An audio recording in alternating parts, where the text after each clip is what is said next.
Professional. Hello, fans. Once again, another edition of Philosophy with John Vance. Today, we're going to talk about what's really going on along, sorry, going on about going around a lot is it's called sophistry. Now,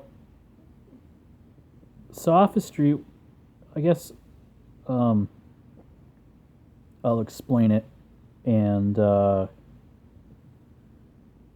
you'll have a more clear picture of what it's all about.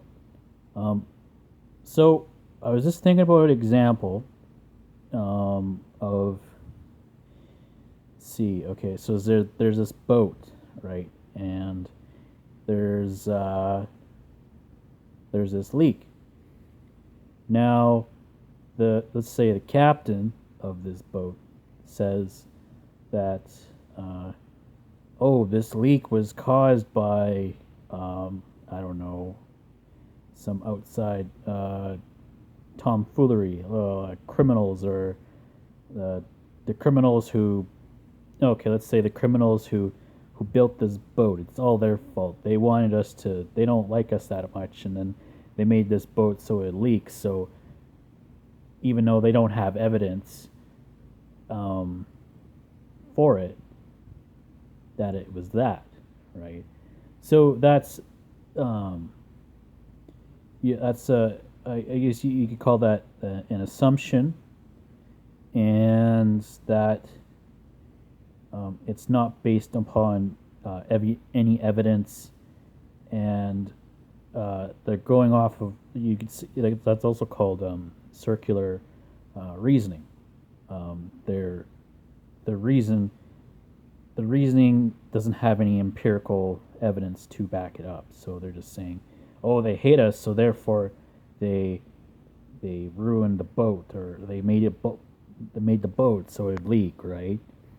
Um, so that's definitely um, a false manipulative um, perception. Circular.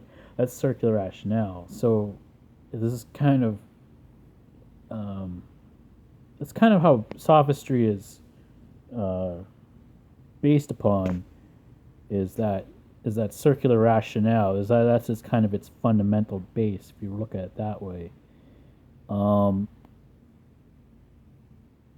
so so let's say the people were investigating, and say someone saw one of their crew members poke a hole in the boat, or did something that that was careless. So let's say, and then that poked a hole in the boat, right? And they saw it. They saw it with their own eyes empirically, and they can attest of how that happened. Now, when um, when this person when you have that, so you have that information that you empirically can have, and you can attest to how it actually happened in detail. And so, say someone was, I don't know, say was throwing a ball, throwing balls against, or not throwing a ball. They're like moving stuff around, and they were trying to with like a hammer and chisel, and they're being careless with the chisel, and it poked a hole, and now the boat's leaking, right? So like they're trying to remove a mirror or something to move it somewhere else because it was like I don't know, it was like plastered on or something, or something like that. I don't know. They're with a hammer and chisel. They're being careless with a hammer and chisel. Let's just say that. The so that's your detailed analysis of how it happened. Is the person with a hammer and chisel uh, was being careless when they're trying to move a mirror to another place, and it poked a hole in the boat.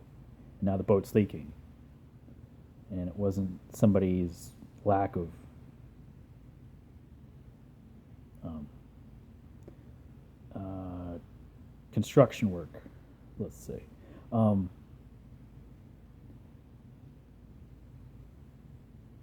so that's you have empirically of what happened, right? It was somebody being careless. It had nothing to do with um, the structure of the boat. Now, uh, now you have a person. So now this person with this information says that I know how the leak started, right? And the sophist would go, well, you would tell the sophist how it actually happened with the hammer and chisel, and say that sophist has like a really trusting relationship with that person, right? And they say, well, no, he would never do that. Whoa, blah, blah, blah.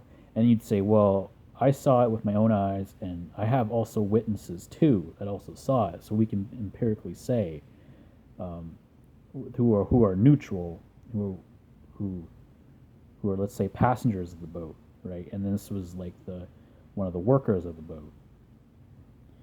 They say, well, what do you mean he was doing a hammer? What? Why would he do that? I don't believe you. You're being silly. I think I I don't I don't trust. If you're to say that, right? Like if the sophist has a really deep, trusting relationship with the person who damaged the boat, they'll go in denial. Right? They'll like they'll go like in cognitive dissonance, and they would shift the blame on you instead of what actually happened, right? And they will say, well, who are you? Or are you part of the crew that you so called that tried to ruin the boat? Whoever they are, well, yeah. So he can say, you. I think you know those people. And you know this that, and I don't know why you don't like us. You don't like us probably because we wear white shirts and this. That. I'm just putting examples out there and this and that, and believe you. You probably did it. I think you did it. That's why you. I believe it's you. This and that, and like they don't have any evidence, and they're trying to turn it against you, as you're betraying them when you're telling them empirical evidence. And you will see this a lot in especially political discussions with, I'm going to say it, leftists. Yeah, I said it. So leftists are really bad for that. I'm not going to lie, they are. Um, um, and it's just not. This is just recently, but it's everywhere. You talk to anything. It tends to happen with people who are attach their egos to their to what uh, and then have fabricated opinions, and then they have kind of like this perception against you for going for let's say indirectly piercing their belief structure, and so then they lash out against you because you're piercing their belief structure, so therefore they kind of go in like attack mode because they feel because their identity is being attacked. They put so much is when you it's like they're like being physically threatened when really you're just giving them empirical evidence, right? So this is what more likely what causes the sophist to attack and to manipulate the perception of what actually happened, right? But yeah, so you'll I hope that's clear. I'm pretty sure like I've detailed it enough, um, and you will see this everywhere, like um, especially with people who are really attached to um, their views. Like if they're really attached to them, you'll see this a lot. Um, it doesn't matter what it is, if they're trans or if they were, um, let's say they're making an argument for um, being adopted is like I don't know, or I don't know, like having adopted kids in a family is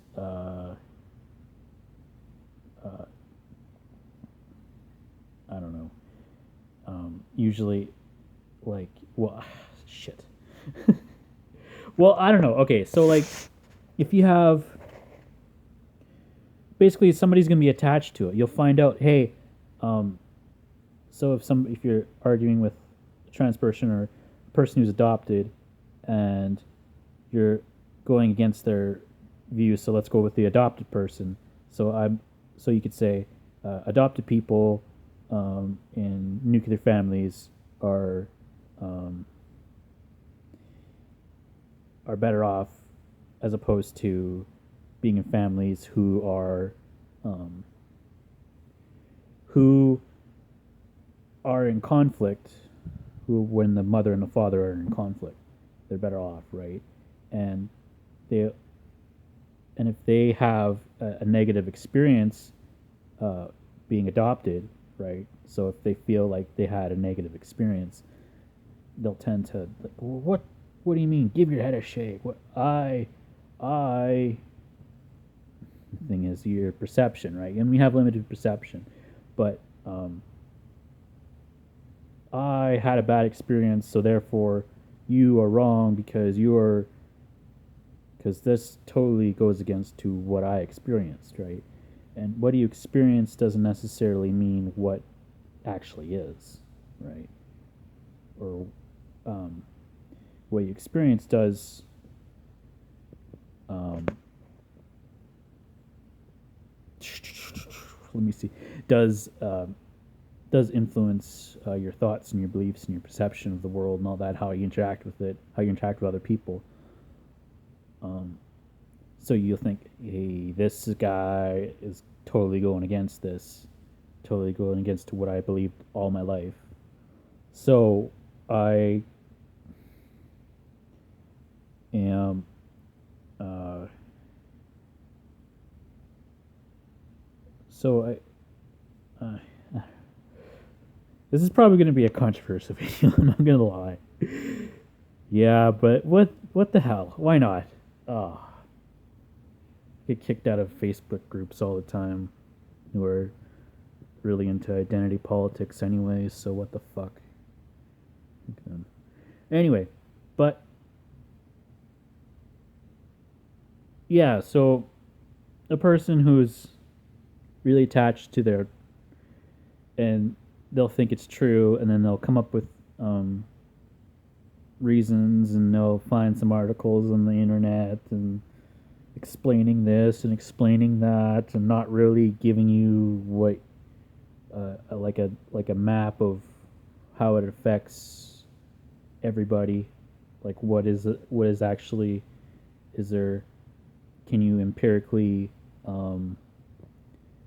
could you give like more like a sample size, like a more sample size to make your case stronger, right? So the sophists will have like a little bit of truth in there,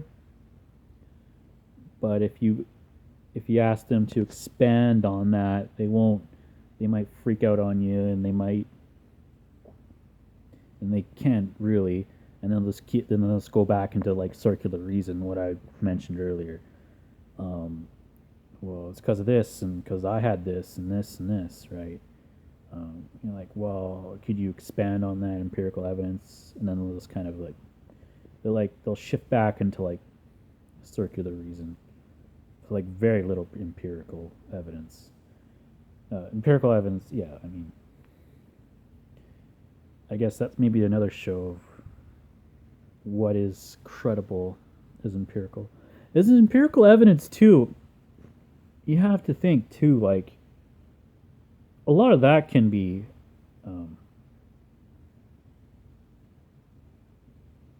misconstrued too. But I guess that's another show. Anyway, I will keep it at that. Um, and um, I don't know. I don't want to take this too long, but yeah, I think they'll do. I don't want to talk too long. But all right, I'll keep it there. So I'll post this on YouTube again, and don't forget to click on the bell when you subscribe. And I hope that was informational and helpful. All right, peace out.